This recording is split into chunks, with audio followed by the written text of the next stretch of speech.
ანაპურნამ არ მოკლა იგი, ტელეფონის ზარმა მოკლა. 2019 წლის 24 აპრილი 25400 ფუთი. ანაპურნა. ეს 48 წლის ექიმი ზის და მარტო ელოდება თოლში, ღამის შუაგულში. მას არ შეუძლია ადგომა, მას არ აქვს კარავი. მისი დამატებითი ჟანგბადი სრულიად ამოწურულია. მისი გიდი მარტო და სუნთქვის გარეშე დატოვა სიბნელეში, რათა დახმარება მოეძებნა. აი რა გამოარჩევს ამ ისტორიას ყველა სხვა მაღალ სიმაღლეზე მომხდარი ტრაგედიისგან, რაც კი ოდესმე გსმენიათ. ეს ადამიანი ახლა შეუძლებელს გააკეთებს. ის გადარჩება ამ ადგილას 43 საათის განმავლობაში. ის დაამარცხებს დედამიწაზე ყველაზე მომოკვდინებელ მთას, მაგრამ მაინც მოკვდება. არა სიცივის ან სიმაღლის გამო, არამედ იმიტომ, რომ ათასობით მილის მოშორებით სამაშველო კომპანია, რომელსაც სიცოცხლის გადასარჩენად ფული გადაუხადა, ისეთ დაუჯერებელ და უმნიშვნელო რამეზე დაობს, რომ მისი გადარჩენა ჯერ კიდევ დაწყებამდე შეჩერდა. და სანამ ისინი დაობენ, მას დრო ეწურება. ეს მთამსვლელი ანაპურნაზე გადარჩა. ის რამაც ის მოკლა დაუჯერებელია. კეთილი იყოს თქვენი მობრძანება უკიდურეს ზღვარზე.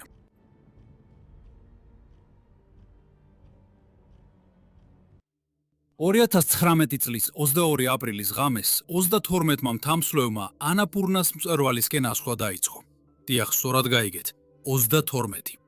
ისინი გუნდი არ იყვნენ, ისინი უცნობები იყვნენ, რომლებიც Seven Summit Treks-მა, მათმა ექსპედიციის ოპერატორმა ერთად შეკრიბა. რაც მათ აერთიანებდათ იყო საერთო ნებართვის ექსპედიცია. ვის ექსპედიცია? კომერციულ ალპინიზმში ასეთი შეთანხმება ხდება მაშინ, როცა ათობით ცალკეული მთამსვლელი აერთიანებს თანხებს, რომ გაიყონ ერთი და იმავე საბაზო ბანაკის ხარჯები, დაიქირაონ იგივე შერპები თოკების გასამაგრებლად და ერთი და იგივე ოპერატორი დაიქირაონ დოკუმენტაციის მოსაგვარებლად. ეს უფრო იაფია, მაგრამ ასევე ამცირებს პასუხისმგებლობას. მთაზე არ არის ცენტრალური გიდი, რომელიც უკან შებრუნების მკაცრ დროს განსაზღვრავს. და ეს ნიშნავს, რომ როცა 20-5000 ფუტზე იბრძვი, მთაზე არ არის ერთი ლიდერი, რომლის საქმეც შენს მდგომარეობაზე დაკვირვება. ეს ისეთი მოწყობაა, რომელიც კარგად მუშაობს მანამ, სანამ რამე არ აირება. და ამ უზარმაზარი ჯგუფის შუაგულში იყო 48 წლის მალაიზიაში დაბადებული მთამსვლელი, სახელად დოქტორი ჩინ ვუი კინი. სხვებისგან განსხვავებით იმ დღეს ჩინმა გააკეთა ყველაფერი, რასაც გამოცდილი მთამსვლელი აკეთებს თავის დასაცავად, თუ რამე არასწორად წავა. ის იმ დღეს თავის პირად მეგზურთან ერთად ადიოდა, 32 წლის შერპასთან, სახელად ნიმა შერანგი. მას სპეციალურად ის აერჩია, რადგან წარსულში ერთად წარმატებით აუყვნენ ჰიმალაის ორ გიგანტს, ევერესტს და მანასლუს. ამიტომ მათ ერთმანეთის საზღვრები კარგად იცოდნენ. ჩინმა ასევე თან ატარა სატელიტური ტელეფონი, რათა მუდმივად ქონოდა კავშირი თავის ცოლთან. და რადგანაც ის იყო ადამიანი, რომელიც ყველა შესაძლო შემთხვევისთვის გეგმავდა, მან შეიძინა პრემიუმ წევრობა Global Rescue-ში, ამერიკულ კრიზისებზე რეაგირებისა და ევაკუაციის დიდ კომპანიაში. ის დაცული იყო, ცოტა გადამეტებულად ჟრევს, არა? თუ ეს დედამიწის რომელიმე სხვა მთა იქნებოდა, დაგეთანხმებოდით, მაგრამ აქ საუბარია ანაპურნაზე. და ნახეთ, ანაპურნა უბრალოდ მომაკვდინებელი მთაა. გულისხმობ იმას, რომ ჰიმალაიებში ევერესტი იღებს ყურადღებას, დოკუმენტურ ფილმებს, ხალხის ნაკადს და ის მართლაც საშიშია, მაგრამ ეს ცნობადი საფრთხეა. ანაპურნა კი სულ სხვა რამე. 26545 ფუთი სიმაღლე. ან ის ფაქტი, რომ ეს მსოფლიოში მეათე ყველაზე მაღალი მთაა, არ არის ის, რაც ამ მთას საშიშს ხდის. ეს არის რელიეფი, ზვავები, რომლებიც ყოველგვარი გაფრთხილების გარეშე შეიძლება მოხდეს და ჩამოსვლის მარშრუტი იმდენად ტექნიკური და დაუცველია, რომ ალპინისტებიც კი, ვინც მწვერვალზე ავიდა, ყოველთვის ვერ ბრუნდებიან უკან.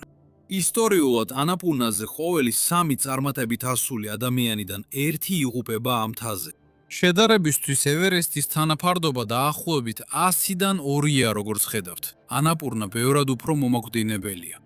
ასეთ მთაზე გადარჩენაც თავისთავად დიდი სირთულეა, მაგრამ როდესაც ჩინი 2019 წლის 23 აპრილის დილას ძალიან ადრე მეოთხე ბანაკიდან გასასვლელად ემზადებოდა, ეს ყველაფერი პრობლემად არ ეჩვენებოდა. ის იყო ადამიანი, რომელიც უკვე იდგა მსოფლიოს მწვერვალზე, პირდაპირ მნიშვნელობით. 1 წლით ადრე მან ევერესტის მწვერვალი დაიპყრო. მანამდე კი იგივე გააკეთა აფრიკის, სამხრეთ ამერიკის, ევროპის, ავსტრალიის უმაღლეს მთებზე, ყველგან. მას გამოცდილი ჰქონდა, რას აკეთებს ასეთი სიმაღლე ადამიანზე და ის ამ ყველაფერს ფეხზე მდგომი გადაურჩა. და სწორედ ამას ემსახურებოდა კვირების განმავლობაში ანაპურნაზე მისი მომზადება. მან ანაპურნაზე კვირების განმავლობაში აკლიმატიზაცია გაიარა, მაღლა ადიოდა და ისევ დაბლა ჩამოდიოდა, რათა მის სხეულს ნელ-ნელა შეეჩვია ჰაერი, რომელიც ადამიანის სიცოცხლისთვის შეუფერებელია. მან ეს ყველაფერი გადალახა, ის მეოთხე ბანაკში იყო. მას ჰყავდა გიდი, ჰქონდა სატელიტური ტელეფონი და Global Rescue სწრაფაკრეფაზე. ის იმდენად დაცული იყო, რამდენადაც შეიძლება ადამიანი ასეთ მთაზე იყოს. მის გარშემო სიბნელეში კიდევ 31 ალპინისტი იგივე გათვლებს აკეთებდა, ამოწმებდა ჟანგბადის აპარატებს და ამკაცრებდა კრამპონებს. ყველა ელოდა ამ ხელსაყრელ ამინდის პერიოდს და დაახლოებით ღამის პირველ საათზე ისინი სიბნელეში გავიდნენ და დაიწყეს ასვლა ნეპალის ყველაზე მომაკვდინებელ მთაზე. და თავიდანვე ჩინი ნელა მიდიოდა. არა საშიშად ნელა, მაგრამ უფრო ნელა, ვიდრე მის გარშემო მყოფი ალპინისტები. ნიმა სულ მის გვერდით იყო, როგორც შესანიშნავი მეგზური და ისინი ორივე რიგის ბოლოში აღმოჩნდნენ. მათსა და წინ მიმავალ ალპინისტ შორის კი დაშორება ყოველ საათთან ერთად ჩუმად იზრდებოდა. თუ ეს ევერესტზე ხდებოდა, რიგის ბოლოში ყოფნა ისეთი დიდი პრობლემა არ იქნებოდა, როგორც ანაპურნაზე. თავარი მარშრუტი უმეტეს ადგილებში საკმარისად ფართოა, რომ ალპინისტებმა ერთმანეთი გაატარონ და თავიანთი ტემპი იპოვონ. და მიუხედავად იმისა, რომ ევერესტსაც აქვს თავისი ცნობილი საცობები ზედა ქედებზე, ამ მარშრუტებზე მაინც არის ვიწრო ბაქნები ან თოვლიანი ფერდობები, სადაც ალპინისტებს შეუძლიათ ფეხზე სწორად დადგნენ სანამ ელოდებიან. ანაპურნა განსხვავებულია. ზედა ფერდობი თითქმის ვერტიკალური ლურჯი ყინულია, ზოგ მონაკვეთზე დასასვენებელი ადგილების გარეშე. თუ შენ ზემოთ მყოფი ადამიანი გაჩერდება, თოგზე ერთდროულად მხოლოდ ერთი ადამიანი შეიძლება შეერთდეს. დანარჩენებს თოლში დგომა და ლოდინი უწევთ. ჩინისთვის, რომელიც ბოლოში იყო, ეს ასვლა გადაიქცა დამღლელ ციკლად: გაჩერება და გაგრძელება, დარტყმა, ნაბიჯი, მოკაჩვა, შემდეგ გაჩერება. დაელოდე 10 წუთს, სანამ რიგი დაიძვრება, შემდეგ კიდევ ერთი ნაბიჯი გადადგი. ზღვის დონეზე ესეთი ლოდინი უბრალოდ გამაღიზიანებელია, მაგრამ როცა 24,000 ფუტის სიმაღლეზე, წმინდა ყინულის 60 გრადუსიან დაქანებაზე დგახარ უძრავად, ეს უბრალოდ პატარა უსიამოვნება არ არის. ეს აქტიურად დამანგრეველია. ქარი შენს ბუმბულიან კომბინეზონში ცატას და შენ მხოლოდ უძრავად დვომისთვის ბალონიანი ჟანგბადის მკაცრად შეზღუდულ მარაგს სწრაფად ხარჯი. რაც კიდევ უფრო უარესია, ეს დროებითი გაჩერებები უფრო მეტ ძემჟავას დაგროვებას იწვევს, ვიდრე მაშინ, თუ უწყვეტად მოძრაობდი. მისი კუნთები ნელ-ნელა ტყვიასავით მძიმდებოდა. მძიმე და დამახჩობელი ლეთარგია ნელ-ნელა ეპარებოდა. როგორც ექიმმა ჩინმა ზუსტად იცოდა რა ხდებოდა მის სხეულში, მაგრამ აქ რა შეეძლო გაეკეთებინა. საათები რომ იწელებოდა, მისი სვა კიდევ უფრო ნელდებოდა. ის სულ უფრო ხშირად ჩერდებოდა დასასვენებლად. მასსა და დანარჩენ დიდ ჯგუფს შორის მანძილი იზრდებოდა. მზე ამოვიდა, საათები გადიოდა. შუა დღისთვის ჯგუფის წინა ნაწილში მყოფი მთამსვლელები უკვე მწვერვალზე იყვნენ ასული და უკან ბრუნდებოდნენ. შინი და ნიმა ჯერ კიდევ მაღლა ადიოდნენ. ამ 26,000 ფუტიან მთებზე თითქმის დაუწერელი წესია, რომ თუ 2 საათამდე მწვერვალზე არ ახვედი, უნდა დაბრუნდე. არ აქვს მნიშვნელობა ხედავ თუ არა მწვერვალს. უნდა დაბრუნდე, რადგან ცოცხლად დასაბრუნებლად დღის სინათლე და ენერგია გჭირდება. დაიმახსოვრე, შენი სხეული უკვე 12-დან 14 საათამდე უწყვეტად წვავს ენერგიას. დაბუნების ტექნიკური მონაკვეთები, რომლებიც ასვლისას მარტივად გეჩვენებოდა, ნამდვილად საშიშვილად საშიში გახდება, როცა ენერგია აღარ გექნება. ამ ეტაპზე ალბათ ხელები და ფეხები ოდნავ გაყინული გაქვს. სინათლე ქრება. მთაზე, როგორიცაა ანაპურნა, სადაც დაშვების მარშრუტი ღიაა და ზვავების საშიშროება, ბნელში გადაადგილება გათვლილი რისკი არ არის. ეს სულიად სხვა კატეგორიის გადაწყვეტილებაა, მაგრამ უკვე 2 საათისთვის. დოქტორი ჩენ უიკინი და მისი გიდი ნიმა ჩერინგ შერპა მწვერვალთან ახლოსაც კი არ იყვნენ. ისინი ფაქტობრივად ყველაზე უკან იყვნენ აღმასვლელთა რიგში. მათ ეს გამოთვლა უნდა სცოდნოდათ. ჩენი ბრწყინვალე ექიმი იყო, რომელსაც უკვე ჰქონდა დაპყრობილი 7 მწვერვალი და ადამიანის სხეული ისე ესმოდა, როგორც ძალიან ცოტა სამ დედამიწაზე. იმა გამოცდილი ალპინისტი იყო, რომელსაც ამ მთის საფრთხეები კარგად ესმოდა. მაგრამ როცა წლები გაქვს გატარებული ვარჯიში, ათასობით მილი გაქვს გავლილი და დედამიწაზე ყველაზე მომაკვდინებელი მთის მწვერვალი, სულ რამდენიმე ასეული ფუტით ზემოთ გეჩვენება, ადამიანის გონება რაღაც ძალიან პროგნოზირებაც აკეთებს. ის ამარხლებს რისკს. თავს ეუბნები, რომ კიდევ ცოტა უნდა წახვიდე. ასე რომ მათ გადააბიჯეს შუადღის 2 საათის ვადას და აგრძელებდნენ ასვლას მწვერვალისკენ. 3 საათიც გავიდა. 4 საათიც ასევე გავიდა. და დაახლოებით საღამოს 5 საათზე, თითქმის 17 საათიანი უწყვეტი ცოცვის შემდეგ, ჩენმა და ნიმამ საბოლოოდ დადგეს ფეხი ანაპურნას, 26,545 ფუტ სიმაღლის მწვერვალზე. ისინი იყვნენ აბსოლუტურად ბოლოები 32 მთამსვლელიდან, ვინც იმ დღეს მწვერვალზე ავიდა. მაგრამ მათ ეს შეძლეს. ბიოლოგიის ყველა კანონის წინააღმდეგ, ყოველი მტანჯველი საათის დაგვიანების მიუხედავად, მათ შეძლეს გაეძლოთ და მოეპოვებინათ უმაღლესი ჯილდო დედამიწაზე ყველაზე მომაკვდინებელ მთაზე.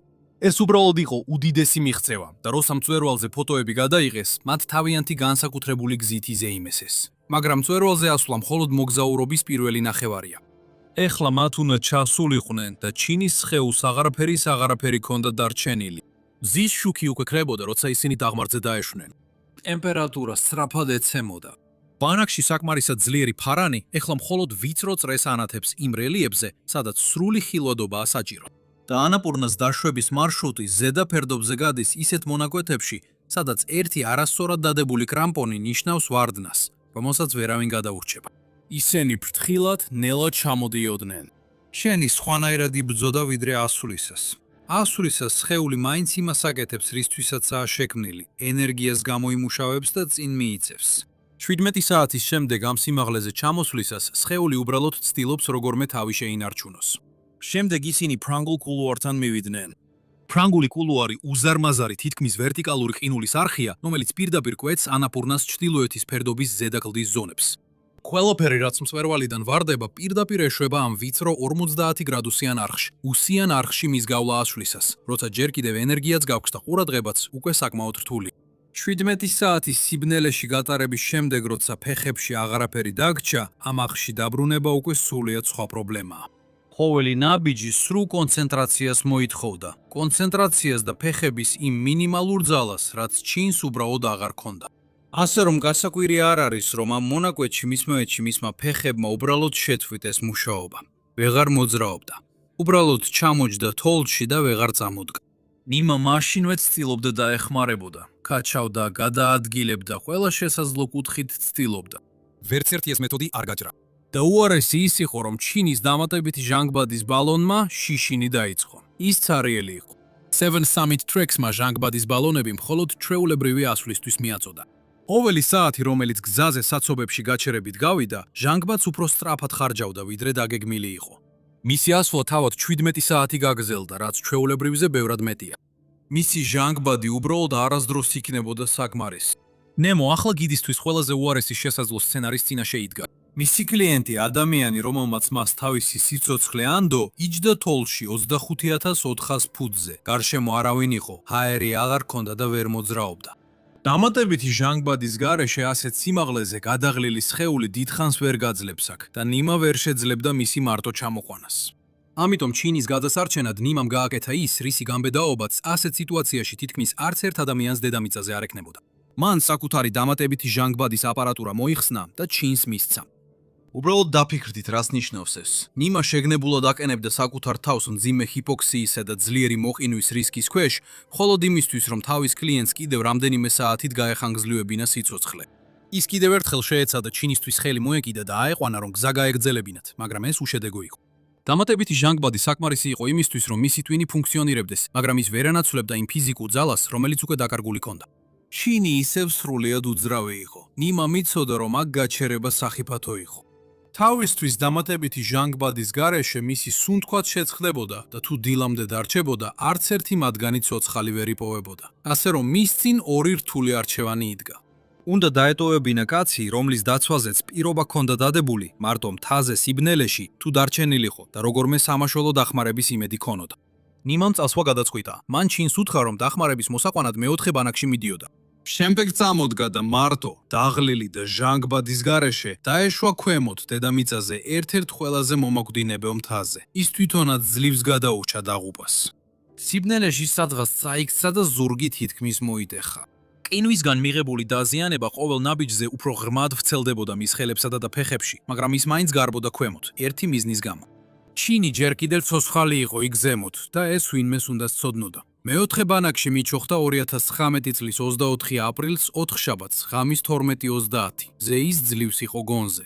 ყინვისგან მიღებულმა დაზიანებამ ღრმად დააზიანა მისი ხელები და ფეხები, მაგრამ მაინც შეძლო გადარჩენა. მან მაშინვე ატეხა განგაში სხვა მთამსვლელებთან, რომ ჩინი, მისი კლიენტი ჯერ კიდევ ცოცხალი იყო და თოლში იჯდა ფრანგული ტალვარის ზემოთ. მას დახმარება სჭირდებოდა, რომ უკანა აესლო და ჩინი გადაერჩინა. და საბედნიეროდ ამისთვის საჭირო ხალხი უკვე ბანაკში იყო. ეხლა მეოთხე ბანაკი ცარიელი არ იყო. იმ დღეს მწვერვალზე ასული მთამსვლელები ჯერ კიდევ იქ იყვნენ. მათ შორის იყო კაცი სახელად ნირმალ პურჯა, ასევე ცნობილი როგორც ნიმს დაი. ის იყო ბრიტანეთის სპეციალური ძალების ყოფილი წევრი, ალბათ ყველაზე ძლიერი მაღალმთიანი მთამსვლელი ცოცხლებს შორის და მას უკვე ჰყავდა ელიტური შერპების გუნდი სიმაღლეზე, ზად მოქმედებისთვის. მაგრამ იმისთვის, რომ დაბრუნდნენ სიკვდილის ზონაში, სამაშველო გუნდს დამატებითი ჟანგბადი სჭირდება. მათ საკუთარი მწვერვალის მცდელობისას ჟანგბადის ბალონები უკვე გამოიყენეს და მის გარეშე სანამ მას მიაღწევდნენ, უკვე მკვდრები იქნებოდნენ. საბედნიეროდ ამ ბალონების მოპოვება რთული არ იყო. მათ მხოლოდ ერთი ვერტფრენი სჭირდებოდათ საბაზო ბანაკიდან, რომელიც მეოთხე ბანაკში 6 ჟანგბადის ბოთლით ავიდოდა. 6 ბოთლი და სახმელეთო გუნდი ავიდოდა ზევით და ჩამოიყვანდნენ ჩინს. საბედნიეროდ ჩინს ასეთი სიტუაციისთვის მზად ჰქონდა გეგმა. საბაზო ბანაკში კომპანია 7 Summit Tracks-ი, რომელთანაც ჩინმა კონტრაქტი გააფორმა, ტელეფონს მოკიდა ხელი და Global Rescue-ს დაუკავშირდა. ამერიკული ევაკუაციის კომპანია, რომლისთვისაც ჩინმა $1000 გადაიხადა. ისინი საბოლოო უსაფრთხოების გარანტი იყვნენ. ამ კრიზისებზე რეაგირების კომპანიის ბიზნეს მოდელი იყო, რომ მათი კლიენტები დედამიწის ყველაზე საშიში ადგილებიდან გამოეყვანათ. მათ მხოლოდ ფრენის ავტორიზაცია, ჟანგბადის ჩამოსაგდებად ვერტმფრენის გადახდა და ნიმს დაისა და მის გუნდს რეალური გადარჩენის საშუალება უნდა მიეცათ. ამიტომ, როდესაც ზარი შედგა, 7 Summit Tracks-მა სწრაფი დამტკიცება მოელოდა. მათ აუხსნეს გეგმა. ჩინი თოლში იჯდა ფრანგული კულუარის ზემოთ. ელიტური სახმელეთო გუნდი მზად იყო მეოთხე ბანაკში. მათ მხოლოდ ვერტმფრენით ჟანგბადის ჩამოგდება სჭირდებოდათ და შემდეგ წაიყვანდნენ მას. მაგრამ Global Rescue, რომელიც ტელეფონის მეორე მხარეს იყო, ამ ყველაფერს სხვანაირად უყურებდა. მათი პასუხი ვერტმფრენის მოთხოვნაზე იყო: არა, ისინი ვერტმფრენის გაგზავნას არ დაამტკიცებდნენ. მათთან გაფორმებული წევრობის კონტრაქტის მიხედვით, რომელიც ჩინმა მოაწერა ხელი, Global Rescue უზრუნველყოფს გამოყვანას ცნობილი ადგილიდან, მაგრამ ეს სამაშველო ოპერაციაა და განუსაზღვრელი საძიებო ოპერაციებისთვის ისინი არ იხდიან. და რადგან ნიმამ ჩინი გაურკვევლობაში დატოვა, ამერიკაში მყოფმა ხელმძღვანელებმა იდავეს, რომ მათ მისი ზუსტი GPS კოორდინატები არ ჰქონდათ. იურიდიულად მათ მისიას ძიებად დააკვალიფიცირეს, ხოლო ძიებები კონტრაქტით არ იყო დაფარული. საბაზო ბანაკში 7 Summit Tracks-ის წარმომადგენლები ტელეფონით ედავებოდნენ მათ. ისინი ამტკიცებდნენ, რომ ზუსტად იცოდნენ სად იყო ის. მარშრუტი მთაზე ერთი ხაზია, ის ზუსტად ამ ხაზზე იჯდა. მათ უბრალოდ სჭირდებოდათ ჟანგბადის ჩამოტანა მეოთხე ბანაკში, რომ შერპებს შეძლებოდათ ასვლა და მისი ჩამოყვანა, მაგრამ Global Rescue არ დათანხმდა. მათ უარი განაცხადეს და იდავეს, რომ სათადარიგო ჟანგბადის მიწოდება ექსპედიციის ოპერატორის საქმეა და არა სამაშველო კომპანიის. მათ აღნიშნეს, რომ ვერტმფრენებს კანონით ეკრძალებათ ღამით ფრენა, ხოლო მეოთხე ბანაკი მდებარეობს 23,000 ფუტის სიმაღლეზე, რაც ბევრად აღემატება ნეპალში არსებული სამაშველო ვერტმფრენების უსაფრთხო ფრენის ზღვარს. ეს კლასიკური ჩიხური სიტუაცია იყო. და ეს ყველაფერი მიმდინარეობდა სატელეფონო ზარებით ნეპალის საბაზო ბანაკსა და ამერიკის კორპორატიულ ოფისს შორის. იმ დროს, როცა ნიმს პურჯა და მისი გუნდი მეოთხე ბანაკში ისხდნენ, ხარჯავდნენ საკუთარ ჟანგბადს და საკუთარ ძალებს, ელოდნენ ვერტმფრენს, რომელიც არ მოდიოდა. ეხლა უნდა იცოდეთ, რომ ჩიხური მდგომარეობის ბევრად უფრო ბნელი მიზეზი არსებობდა და ამას იურიდიულ არგუმენტებსა და ავიაციის შეზღუდვებთან კავშირი არ ჰქონდა. სიმართლე ისაა, რომ Global Rescue უბრალოდ არ არენდობოდა ტელეფონის მეორე მხარეს მყოფ ადამიანებს. ხოლო რამდენიმე თვით ადრე ნეპალის სამთამშრომლო ინდუსტრია მასიური ყალბისამაშველო სკანდალის გამო გამოაშკარავდა. აღმოჩნდა, რომ ზოგიერთი ექსპედიციის ოპერატორი და ვერტმფრენის კომპანია მთებში საგანგებო სიტუაციებს აწყობდა და საჭიროების გარეშე იძახებდა ვერტმფრენებს მხოლოდ იმისთვის, რომ სადაზღვევო კომპანიებისთვის მილიონობით დოლარი აეღოთ.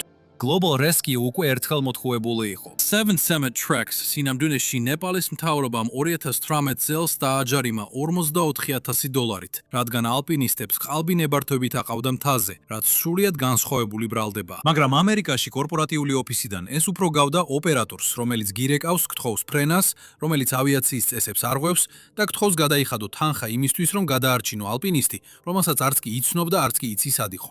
ეს გადარჩენას არ გავდა, ეს უფრო გამოძალვას გავდა. რაც კიდევ უფრო უარესია, 7 Summit Tracks ჩვეულებრივ საკუთარ სამაშველო ოპერაციებს საკუთარი შერბებითა და ვერტმფრენებით თავადვე ახორციელებდა. ამიტომ Global Rescue-ს თვალსაზრისით ეს ყველაფერი არ ჯდებოდა ლოგიკაში. თუ ეს ოპერატორი ჩვეულებრივ თვითონ აგვარებდა საკუთარ საგანგებო სიტუაციებს, რატომ ითხოვდა ახლა ასე დაჟინებით, რომ Global Rescue-ს დაედასტურებინა ფრენები და გადაეხადა თანხა? კორპორატიულ ოფისში, რომელსაც ერთხელ უკვე ჰქონდა თაღლითობის გამოცდილება, განგაში ზარი დაირეკა. და სანამ ეს ორი კომპანია თაღლითობაზე დაობდა და სატელიტური ტელეფონით ერთმანეთს კონტრაქტის პუნქტებს უკითხავდა, დოქტორი ჩინი ისევ უმწეოდ იჯდა ზუსტად იმ ადგილას, სადაც ნიმამ დატოვა. სატელიტური ტელეფონი, რომელიც მან სპეციალურად ასეთი საგანგებო შემთხვევისთვის მოიტანა, უსარგებლო აღმოჩნდა. ჰიპოქსიისა და გადაღლილობის ამ დონეზე ტვინი წვრილი მოტორული უნარების მუშაობას წყვეტს. ასე რომ ჩინს ფიზიკურად არ შეეძლო მოეხსნა მძიმე სამიტის ხელთათმანები, რათა -30 გრადუსიან ქარში პატარა ღილაკებზე ნომერი აეკრიფა ისე, რომ ხელები მაშინვე არ გაეყინა და მას არ ყოფნიდა გონებრივი კონცენტრაციაც, რომ ელაპარაკა. საკუთარი თავის გადასარჩენად დარეკვა ვერ შეძლო. ყველაფერი, რაც შეეძლო, იყო ლოდინი. და ჩინისთვის ეს ლოდინი თავისებური წამება იყო. ის სინგაპურში უფროსი კონსულტანტი, ანესთეზიოლოგი იყო. მისი სამუშაო იყო ადამიანის ბუნებრივი ჟანგბადის დონის მართვა, რაც ადამიანს გონზე და ცოცხალს ტოვებს. მან წლები გაატარა მონიტორებზე იმავე რიცხვების დაკვირვებაში, რომლებიც ახლა მის სხეულში იკლებდა. გარდა იმისა, რომ ამჯერად მონიტორი არ იყო, მას ზუსტად იცოდა, ბევრად უფრო ზუსტად, ვიდრე მთაზე თითქმის ვინმე შეეძლო სცოდნოდა, რამდენი დრო ჰქონდა დარჩენილი. მას ესმოდა, რომ ყოველი წამი, რომელსაც ამ მთაზე სამაშველო დახმარების გარეშე ატარებდა, კიდევ ერთი წამით უახლოვდებოდა შეუქცევად ნეკროსს და სისტემურ უკმარისობას. მაგრამ ამ ეტაპზე რა შეძლებდა, რომ რაიმე შეეჩერებინა? მეოთხე ბანაკში სულ რამდენიმე ათასი ვერტიკალური ფუტით ქვემოთ ნირმალ პურჯა და მისი გუნდი კაროებში ისხდნენ და ცარიელს ასუხურებდნენ ვერტმფრენის მოლოდინში, რომელიც არასდროს გამოჩენილა. მათ მხოლოდ 6 ბოთხი ჟანგბადი ჭირდებოდათ, რომ მეოთხე ბანაკში ჩამოეგდოთ, მაგრამ ის არასდროს ჩამოსულა. საბოლოოდ ნირმალ პურჯამ ვეღარ შეაკავა თავისი გუნდი. ისინი საათობით ისხდნენ უკიდურეს სიმაღლეზე, საკუთარ მარაგებს ხარჯავდნენ და ცარიელს ასუყურებდნენ. მათი სხეულები ყოველ საათთან ერთად უფრო და უფრო უარესდებოდა. მათ ჟანგბადის გარეშე უკან ზევით გაგზავნა სიკვდილის განაჩენი იქნებოდა. ამიტომ 4 შაბათს 24 აპრილს გვიან ნიმს პორჯა და მისი გუნდი საბაზო ბანაკისკენ ჩამოსვლას დაიწყეს. და დოქტორი ჩინი, ადამიანი, რომელმაც ყველაფერი სწორად გააკეთა თავის დასაცავად, დარჩა მარტო, რომ თავი დაეცვა დედამიწაზე ერთ-ერთ ყველაზე მტრულ ადგილას, თავშესაფრის, საკვების და წყლის გარეშე. ათასობით მილის დაშორებით სინგაპურში დოქტორ ჩინის მეუღლემ დოქტორმა თანაპორნმა გააცნობიერა, რომ სადაზღვეო კომპანია მის ქმარს ვერასდროს გადაარჩენდა, ამიტომ მან მათი თანხმობის მოლოდინი შეწყვიტა. მან სრულად გვერდი აუარა Global Rescues, აიღო ტელეფონი და დაუკავშირდა კერძო ნეპალურ ვერტმფრენების კომპანიას სახელად Simric Air-ი. მან პირადად იკისრა $40,000 გალარის გადახდა საკუთარი ჯიბიდან, კონტრაქტის ან დებატების გარეშე. ასე რომ ხუთშაბათ დილით 25 აპრილს პილოტი სახელად კაპიტანი ბიბეკ კოკა აფრინდა, რათა გაეკეთებინა ის, რასაც მრავალმილიონიანი სამაშველო სააგენტო არგეთებდა. მან თავისი ვერტმფრენი ბევრად გადააჭარბა სერტიფიცირებულ ავიაციურ ლიმიტებს და 25,000 ფუტზე მაღლა ანაპურნას ზემოთ ულტრათხელ ჰაერში იფრინა. როდესაც მან ფრანგული კულუარის ციცაბო ყინულზე ვერტმფრენი გადახარა, რაღაც დაინახა. მიწაზე მყოფი ფიგურა, რომელიც თავიდან საერთოდ არ იძროდა. შემდეგ სუსტად ხელი აცია და ჰაერში გააქნია. ეს იყო დოქტორი ჩინი. როგორღაც დაუჯერებლად თითქმის 40 საათის განმავლობაში მარტო ყოფნის შემდეგ 25,400 ფუტ სიმაღლეზე ყინვაში ჟანგბადის, თავშესაფრის, საკვების და წყლის გარეშე დოქტორი ჩინ ცინ უიკინი ცოცხალი იყო და ვერტმფრენს ხელს უქნევდა. მაგრამ მისი პოვნა მხოლოდ პირველი პრობლემა იყო, რომელიც მათ გადაჭრეს. კაპიტანი კოტკა ხედავდა მას, მაგრამ ვერტმფრენს უბრალოდ არ შეუძლია 25,400 ფუტ სიმაღლეზე გაჩერდეს, კარი გააღოს და პარალიზებული ადამიანი შიგნით შეიყვანოს. აქ ჰაერი ძალიან იშვიათია. კაპიტანმა კოტკამ ვერ შეძლო მისი გამოყვანა, ამიტომ ის სწრაფად ჩავიდა საბაზო ბანაკში, სადაც ნიმს პორჯა და მისი ელიტური 4-კაციანი შერპების გუნდი მზად იყვნენ და ელოდნენ. მათ ვერტმფრენში ჩატვირთეს ჟანგბადის ბალონები 7 Summit Track-ის საკუთარი მარაგიდან, ზუსტად ის ჟანგბადი, რომელიც მთელი ამ დროის განმავლობაში საბაზო ბანაკში იყო. ისინი უბრალოდ სამშაბათიდან ეხვეწებოდნენ სადაზღვეო კომპანიას, რომ ეს ჟანგბადი მათთვის ზემოთ აეტანათ. მაგრამ ავიაციის ფიზიკის სასტიკი რეალობა ჰიმალაიებში ისაა, რომ სულიად ცარიელი, მაქსიმალურად შემსუბუქებული ვერტმფრენი ძლივს აღწევს 25,000 ფუტს, მხოლოდ იმისთვის, რომ იმოიხედოს. მაგრამ ვერტმფრენი, რომელშიც 4 მძიმე შერპაა, სქელი ზამთრის სამაშველო აღჭურვილობა და მძიმე მეტალის ჟანგბადის ბალონებია, ამ სიმაღლეზე ახლოსაც ვერავა. ჰაერი უბრალოდ ძალიან იშვიათია იმისთვის, რომ როტორებმა ამდენი წონის ასაწევად საკმარისი ამწევი ძალა შექმნან. კაპიტანი კონკა მათ ისევ მთაზე დააბრუნა, მაგრამ მესამე ბანაკამდე მათი აყვანა ვერ შეძლო. ეს დაახლოებით 4,100 ფუტით ქვემოთ იყო, ვიდრე იქ, სადაც ჩინი იმყოფებოდა. მათ დარჩენილი გზა თავად უნდა აევლოთ. ნორმალურ პირობებში მესამე ბანაკიდან ფანგულ კულუარში ასვლა გრძელი და რთული ასვლა. ეს ციცაბო ტექნიკური რელიეფი მოითხოვს ფრთხილ ტემპს.